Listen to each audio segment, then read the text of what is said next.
Je suis maman, je suis mamie. Dans mes souhaits les plus fous, jamais je n'aurais pensé laisser à mes enfants et à mes petits-enfants un monde comme celui-là, malade. C'est ça qui me fait le plus mal, je pense. C'est que je ne sais pas. Je ne sais pas que faire. Je ne sais pas comment faire. Je suis une mamie et une maman désespérée parce que je ne sais pas quoi faire. Bonjour à vous toutes, bonjour à vous tous. Bon, je sais, c'est vrai, cette vidéo, c'est pas du tout une vidéo que je fais d'habitude, bien que j'aime bien faire des vidéos blabla avec vous aussi. Mais c'était la fête des mamans hier. J'ai eu ma famille, donc j'étais très gaie, très contente. Sauf que, en les regardant, je pensais, en les écoutant, décidément, ce monde-là me plaît moins. Et j'ai rêvé, voilà, d'un autre monde, en mettant au monde mes enfants et en voyant naître mes petits-enfants. Si cette vidéo ne vous plaît pas, ne la regardez pas. Je dis ce que je pense, je ne dis pas que je détiens la vérité, mais personne ne la détient vraiment et personne ne nous interdit non plus d'avoir des idées, d'avoir des envies, d'avoir des craintes. Le Covid est passé par là, oui, c'est sûr, le Covid est passé par là et moi j'ai pris conscience de beaucoup de choses. Bon, avant aussi j'avais conscience de beaucoup de choses, mais pas à ce point-là. Pas à ce point-là. Là j'ai vu, grâce, ou pas grâce parce que bon le Covid, mais il y a certainement des points positifs dans le Covid. Et puis je pense qu'il y aura un après. Et cet après, je pensais qu'il serait différent. Parce que justement, ce Covid a été une expérience pénible, sûre, horrible pour toutes ces personnes qui sont décédées, mais qui a mis en avant des tas de gens qui étaient dans l'ombre avant. L'hôpital public, ne me dites pas qu'il n'était pas en train de crier au secours depuis longtemps et que tout compte fait, ceux qui devraient l'aider ne les entendaient pas, de n'importe quel bord politique, hein, parce que ça ne date pas d'hier non plus. Et moi, petite personne toute simple, je me disais, peut-être qu'ils exagèrent, on a la meilleure médecine au monde. Et tout le monde le croyait, cocorico, nous sommes les meilleurs, nous sommes les meilleurs. Et pourtant, nous avons eu un nombre de morts trop important. Nous avons eu des familles disséminées, nous avons été débordés, nous avons eu affaire à un lot de mensonges, je vous dis, qui ne date pas d'aujourd'hui, hein, mais qui a été entretenu avec aujourd'hui. On n'avait pas besoin de nous dire pour les masques, enfin on nous a bluffé quand même, reconnaissons-le, hein, même si pour eux c'était pas facile non plus de gérer, mais ça n'a pas été très net, très franc. On s'est aperçu quand même qu'on était des pantins. Des pantins qu'on manipulait. On ne portait pas de masque, ça ne sert strictement à rien. Oh, surtout faites vos masques, hein, maison. Mais non, ils sont pas opérationnels. Ah, mais si, mettez tous des masques pour sortir. Donc on a évolué dans ce genre de choses assez, d'une manière assez, qui nous a permis de douter, en tout cas. Douter et de nous sentir qu'on était franchement des pions, qu'on manipulait franchement avec facilité et sans faire vraiment attention. Des pions, oui, des pions.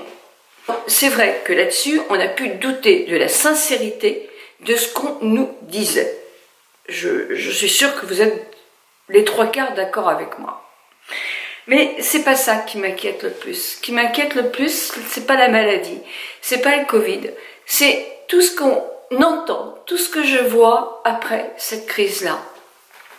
C'est-à-dire que tous les gens qui nous ont aidés à survivre à cette crise, c'est-à-dire que les petits employés, mais oui, les petits employés, et la façon dont je le dis, c'est pas péjoratif, moi, hein, mais tout justement ces métiers qui sont plus ou moins méprisés. Je parle des vendeurs, des vendeuses, de n'importe quel bord, des petites surfaces comme des grandes surfaces. Je pense aux policiers, je pense au personnel médical, j'y pense beaucoup, mais personnel médical élargi, hein, Moi, quand je parle de personnel médical, c'est les EHPAD, les hôpitaux psychiatriques, les personnes qui balayent les chambres, les personnes qui donnent à manger, les personnes qui soignent, jusqu'aux médecins, plus qu'aux très hauts professeurs. Hein. Moi, j'avoue que je pense plus à tout ce petit monde-là qui était devant la maladie, avec des masques plus ou moins efficaces, avec pratiquement pas de gel glycoalcoolique, hein, à l'époque, et voilà, dans des unités où ils étaient débordés, et où ils étaient au contact de la maladie. D'ailleurs, il y a beaucoup de médecins et d'infirmières qui sont décédés. J'aimerais bien qu'on nous donne les chiffres exacts, parce que ça doit être impressionnant. Il y a certainement aussi des gens dans la vente, dans tous ces métiers, éboueurs, balayeurs de rue, donc magasiniers, facteurs, enfin je vais en oublier c'est sûr, mais vous voyez très bien ce que je veux dire. Tous ces métiers qui sont plus ou moins méprisés, qui sont payés avec un lance-pierre et dont on a eu tellement besoin. Ah, on a applaudi, on a pris de casseroles pour faire plus fort, etc. Mais est-ce qu'on ne va pas oublier tous ces gens-là? Est-ce qu'on ne va pas les oublier? Les laisser un petit peu? Savez-vous que vous allez faire des courses, que les personnels de course sont souvent des contrats de 20 heures? Merci les patrons, vous pouvez donner des grands trucs, les centres Leclerc, les Carrefour, les gros mamitous de la distribution. Et celle qui a créé les 35 heures aussi, hein. Oh, c'était bien pour ceux qui avaient des beaux travails, avec des belles rémunérations. Mais les petits, comme moi à l'époque, hein, qui faisaient les chèques sans provision à partir de la dernière semaine, parce que je ne pouvais pas nourrir mes enfants. Et c'est la vérité. Eh bien, nous, on nous a dit, 35 heures, on va prendre plutôt 2 contrats de 20 heures. Et on se retrouve avec des contrats de 20 heures. C'est ça, le socialisme, c'est ça être social. Avec Pierre, bravo les entreprises, ils nous ont mis dans la merde.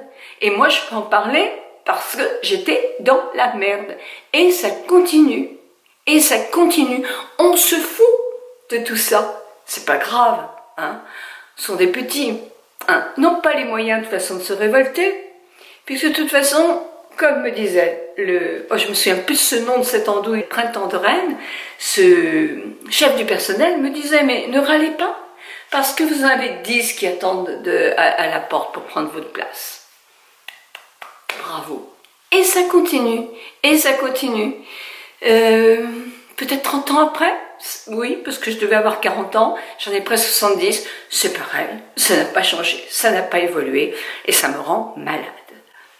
Alors peut-être qu'effectivement, que grâce au Covid, je me suis souvenu de choses, et grâce aussi qu'après l'après-Covid, on n'est pas tout à fait à l'après-Covid, mais je vois qu'aucun effort n'est refait. Aucun effort. Certains infirmiers n'ont même pas eu leur prime, dans les EHPAD, ils n'ont pas eu. Vous savez, le monde tient à quoi? Il y a les politiques, mais les politiques, c'est aussi les pantins. Ils sont manipulés, à mon avis, et je suis presque sûre de ça, par les hauts fonctionnaires, vous savez, ceux qui ont fait l'ENA, qui ont fait des études comme ça, et qui sont en haut de l'échelle, Là, eux, ils sont nommés pour 15 ou 20 ans, les petits qui passent tous les 6 ans, enfin, les petits politiques, ils les manipulent comme tout aussi. Ce sont des pantins. Moi, je crois que nos responsables politiques ont tous cru, ceux qui sont devenus présidents ou premiers ministres, ils ont tous cru qu'ils allaient effectivement faire des bonnes choses. Plus ou moins à leur niveau, hein, parce qu'ils sont quand même tous ils sont pas au niveau des petits vendeurs, hein, ça c'est clair et net. Hein. Mais bon, ils pensaient faire des choses. Et puis, ils se rendent compte qu'ils peuvent rien faire. Donc ça c'est grave. Alors les hauts fonctionnaires, ils servent à quoi? Ils servent certainement à plein de choses que je ne sais pas. Mais qu'est-ce qu'on en a à foutre quand on fait un changement de loi, d'avoir un dossier de 70 pages, bien conçu, bien tourné, on comprend rien du tout. Enfin, surtout moi je comprends rien du tout. Mais est-ce que ça sert? Est-ce qu'on peut pas agir dans l'urgence un petit peu? Alors ce monde, moi, je rêvais que mes enfants, vous savez, quand on attend un bébé, quand on a un petit bébé dans le ventre comme ça, on pense pas à ce qu'il pourrait faire plus tard, on pense pas, on pense simplement à lui donner tellement d'amour qu'on va le faire grandir, on va l'aimer, on va le porter, et puis après quand il rentre dans les études, il faut quand même qu'il se débrouille lui, parce que c'est lui qui fait sa vie, mais on lui explique bien tout ça, et puis on le booste. Quelquefois même il en a marre de nous, parce que on le formate en quelque sorte à ce qu'il réussisse dans la vie, et c'est notre plus grand bonheur qu'il s'en sorte bien. On ne sait pas quand le bébé naît et quand on l'a dans les bras, s'il sera intelligent, s'il ne sera pas, ou un peu moins, ou beaucoup, s'il aura envie de travailler, tout ça on ne sait pas. Mais en tout cas, on a envie qu'il soit heureux et qu'il ait une vie qui lui plaît. Et on fait tout pour, en tant que parents. Nos enfants ont des enfants et on souhaite la meilleure des choses pour nos petits-enfants aussi. Parce que ça nous tient à cœur. Et oui, et voilà. Et quel monde on va leur laisser? Un monde où l'amour et la haine sont à peu près à l'égalité. Un monde où on voit des gens se tuer parce qu'ils n'ont pas la même couleur, parce qu'ils ont des droits sur ceux qui sont plus petits ou qui sont pas de la même race. Et c'est pas possible, c'est horrible, c'est horrible. Et pareil, les petites situations, on les méprise. Mais tous n'auront pas des grandes situations, quoi. Et ce seront des êtres humains, et des êtres avec un cœur, et des êtres qui sont gentils. Et puis voilà, et puis on voit qu'on ne fait pas grand-chose pour les hôpitaux publics, même maintenant, qu'on ne fait pas beaucoup pour les petits emplois, parce que tout compte fait, ils sont très nombreux à même pas avoir eu de prime, alors qu'ils étaient devant nous, à nous protéger pour qu'on ait de la nourriture, pour qu'on ait des poubelles vidées, pour qu'on ait des rues propres ou désinfectées. Et eux, qu'est-ce qu'on fait? Rien. On va faire le 14 juillet pour les infirmiers. Oui, tu parles d'une belle jambe. Quand tu es mort pour le Covid, pour avoir sauvé des gens et pour avoir eu très peu de moyens, merci de nous faire le 14 juillet. Parce que franchement, il y avait d'autres choses à faire. Il y avait à les écouter avant, à mettre ce qu'il fallait, à pas mentir, à raconter qu'ils étaient protégés par ci, par leur masque, etc. Non, mais c'est vrai que c'est un monde quand même spécial. Et puis on repart dans les choses. Plein de gens qui n'étaient pas des cas sociaux, des gens qu'on ne voyait pas avant et qui venaient.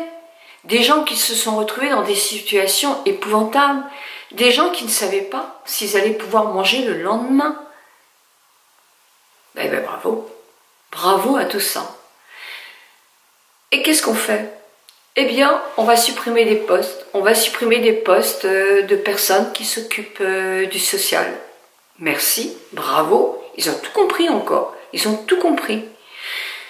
Pourtant, ce sont effectivement, on va dire, ce sont des fonctionnaires. Oui, bien sûr, ce sont des petits fonctionnaires. Les grands fonctionnaires, eux, ils risquent rien. De toute façon, ils garderont leur poste vitam aeternam. Ils sortent de l'ENA, ils sortent de ces grandes écoles-là. Ils ne risquent rien du tout. Les petits fonctionnaires, ils ont leur utilité, surtout dans des domaines qui sont effectivement pas liés à la paperasse, mais à des choses comme l'environnement, le social. Ça, c'est drôlement important, la sécurité. Et puis j'en oublie, mais je pense à tous ces fonctionnaires-là qui ont été hyper utiles aussi pendant la crise et qui le seront encore. On aura encore besoin d'eux. Parce que le Covid, il n'a pas dit bye-bye, il a dit simplement peut-être que là, il fait beau, je vais peut-être stopper un petit peu, mais je reviendrai certainement. Et de toute façon, en même temps, qu'ils reviennent ou pas, on n'en sait rien, même les médecins n'en savent rien, donc ça fait très très peur tout ça. Voilà, c'est ce monde-là, ce monde où les gens se côtoient sans se côtoyer, où les gens de couleurs différentes se méprisent. C'est ce monde-là, moi, que je vais laisser à mes enfants et à mes petits-enfants. J'ai pas rêvé de ça. Franchement, j'ai pas rêvé de ça. Ça me mine le moral. Et je sais pas. Et ce qui est crevant, c'est que je ne sais pas que faire. Je ne sais pas. C'est pas des petites actions comme acheter moins, par exemple. On a parlé de ça hier. Il faut acheter moins. Oui, on achète moins, mais on va mettre des gens au chômage. Parce qu'il y a des magasins de vêtements ou d'autres qui vont supprimer les emplois. Donc voilà, on n'achète plus à l'étranger. Oui, Made in France, Made in Europe, ok, moi je suis d'accord. Mais les tout petits salaires, ils ne pourront pas acheter Made in Europe ou Made in France, parce que ça va être plus cher, automatiquement. Et puis voilà, et puis faire des petites choses, oui, chacun individuellement, oui je suis d'accord, mais on ne fera pas évoluer beaucoup les choses. Qu'est-ce qu'on peut faire? Moi je ne sais pas, et c'est ça qui me rend malade, et que je ne veux pas que mes enfants et mes petits-enfants évoluent dans un milieu comme celui-là. Et ça me rend malade, comme je suppose beaucoup d'entre vous. Bon, bah, j'avais besoin de vous parler, j'avais besoin de me crier au secours, moi aussi. Ça peut arriver, hein. Puis en plus, c'est un sujet grave quand même. Et puis ça touche ma famille, ça touche tous les enfants. Vous savez, quand on parle des fêtes des mamans, on dit, il n'y a pas besoin de mettre au monde un bébé pour être quelqu'un qui aime les enfants et qui s'occupe bien des enfants. C'est pour ça que pour moi, la fête des mères, c'est la fête d'un amour maternel, mais qui peut être donné à toutes les personnes simplement qui aiment les enfants. Je ne sais plus quoi vous dire parce que, évidemment, sans doute que quelqu'un trouvera cette vidéo décousue. Je m'en fiche de toute façon. Je perdrai sans doute plein d'abonnés, mais je m'en fiche aussi, quoi. Moi, ce que je vois en ce moment, c'est ce monde qui ne me plaît pas. C'est ce monde que j'ai pas envie de laisser à mes enfants et à mes petits-enfants. Et c'est, même si je trouve que c'est à cette jeunesse maintenant de prendre en main leur monde, parce que nous sommes vieux. Oh, attendez, les gens qui sont, à part Macron, à la politique, souvent ils sont vieux aussi. C'est plus à nous de choisir notre monde de demain. Mais nous pouvons les aider aussi à faire qu'on leur laisse un monde, moi qui me plairait mieux parce que quand je vais partir, je sentirai qu'ils ont un monde qui leur plaît. Et non pas un monde où il faudra de temps en temps se protéger des uns, des autres, de la maladie, du danger de l'environnement, parce que l'environnement il souffre et puis on n'y fait rien. Et je suppose, comme on est avec un problème économique, là aussi il y aura des postes qui ne seront pas renouvelés, alors que c'est capital. Je pense que la pollution et tout ça va faire développer certaines maladies.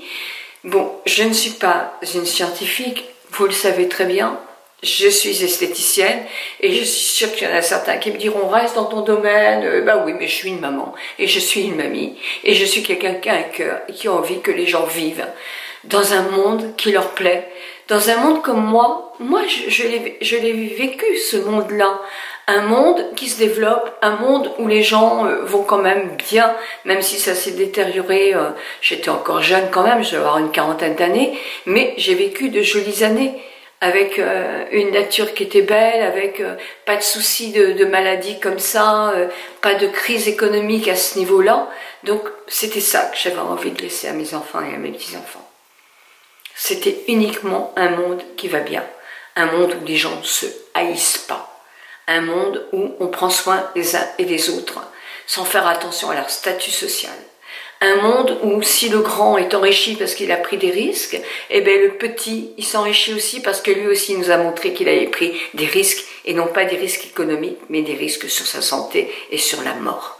Donc c'est ça que je ne comprends pas, qu'on redémarre un monde sans prendre compte de ce qui s'est passé et qui était quand même quelque chose de très très grave.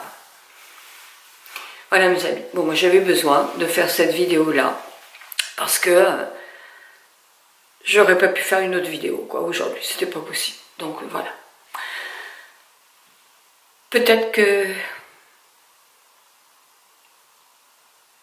nos jeunes vont réagir et qu'on sera tous là pour les aider justement à lutter contre ce qu'on ne veut plus avoir. Je rêve que ce soit possible, vraiment. Et vous, est-ce que vous rêvez d'un monde plus facile pour vos enfants et vos petits-enfants? Est-ce que vous avez envie de vous investir pour ça? Est-ce que vous avez des idées? 1000 bisous à vous toutes et à vous.